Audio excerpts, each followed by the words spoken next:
Assalamualaikum warahmatullahi wabarakatuh. Salam Guru Penggerak. Perkenalkan, saya Umi Jaida dari SMPN 1 Gedek, calon guru penggerak angkatan 9 Kabupaten Mojokerto.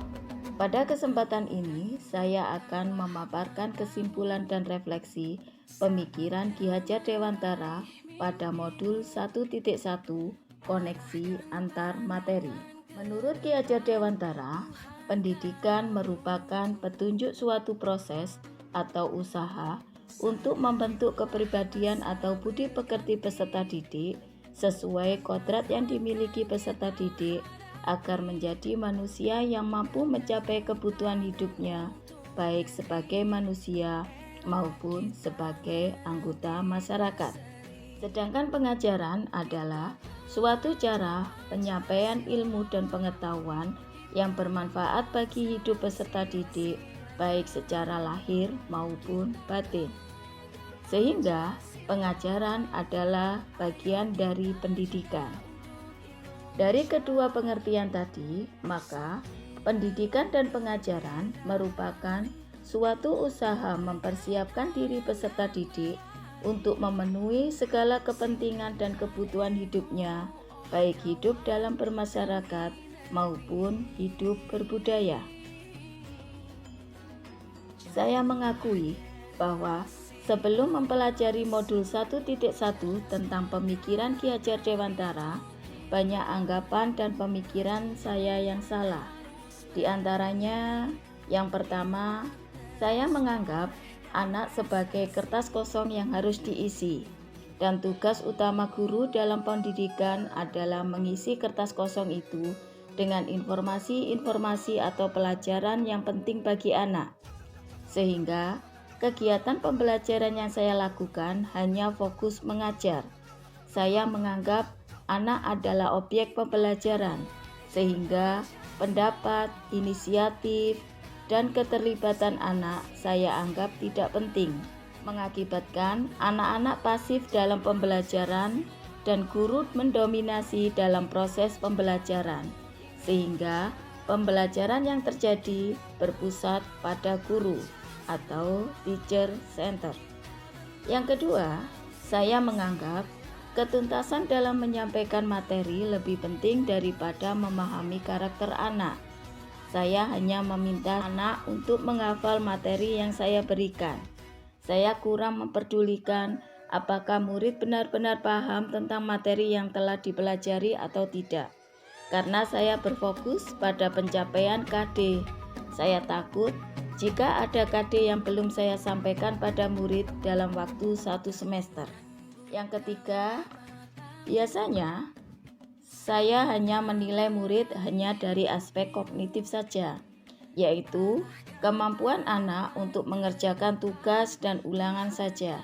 Saya menuntut anak untuk mengerjakan tugas sesuai dengan yang saya inginkan. Jika nilainya di atas KKM, maka saya menganggap anak tersebut sudah tuntas atau berhasil dalam memahami materi tersebut. Setelah saya mempelajari modul 1.1 tentang pemikiran Ki Hajar Dewantara, saya menyadari bahwa yang saya pikirkan dan saya lakukan selama ini tidak tepat. Sehingga seharusnya saya tidak menganggap anak sebagai kertas kosong yang harus diisi, melainkan seorang anak lahir dengan kekuatan kodrat yang masih samar-samar, sehingga sebagai pendidik kita harus menuntun tumbuhnya kekuatan kodrat yang ada pada anak, agar dapat memperbaiki perilaku hidupnya dan tumbuh kekuatan kodrat anak agar menjadi manusia yang merdeka, yaitu manusia yang lahir batinnya tidak tergantung pada orang lain. Sehingga anak merupakan subjek dalam pembelajaran yang memiliki kebebasan untuk berekspresi, mengungkapkan pendapat, dan berkreasi sesuai dengan minat dan kemampuannya. Nah, sehingga anak dapat aktif dalam pembelajaran dan guru hanya sebagai fasilitator agar terjadi pembelajaran yang berpusat pada anak, atau student center. Yang kedua, saya harus mempelajari karakter anak, karena setiap anak dilahirkan dengan karakter yang berbeda-beda sesuai dengan kelebihan dan kekurangannya masing-masing. Saya harus menghargai setiap karakter anak dengan memberi kesempatan untuk tumbuh sesuai dengan kodratnya. Yang ketiga, seharusnya saya melakukan pembelajaran yang menyeluruh, bukan hanya aspek kognitif saja, namun juga aspek efektif, psikomotorik, spiritual, sosial, dan budaya. Setelah mempelajari modul 1.1 yang dapat segera saya terapkan dalam pembelajaran di kelas, antara lain, yang pertama, merancang pembelajaran yang interaktif dan menyenangkan dengan menjadikan murid sebagai subjek pembelajaran sesuai dengan metode student center, sehingga guru harus menghamba pada anak.